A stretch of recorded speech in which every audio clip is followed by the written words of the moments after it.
വിടർന്നു. ആവണി പുലരി പിറന്നു, ഓണപ്പൂക്കൾ വിടർന്നു.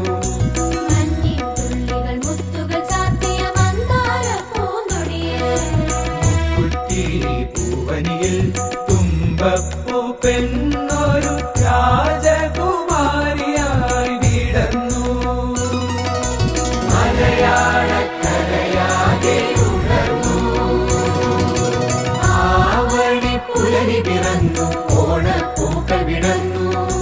മഞ്ഞിൻ തുള്ളികൾ മുത്തുകൾ ചാർത്തിയ മന്ദാര പൂങ്കൊടിയെ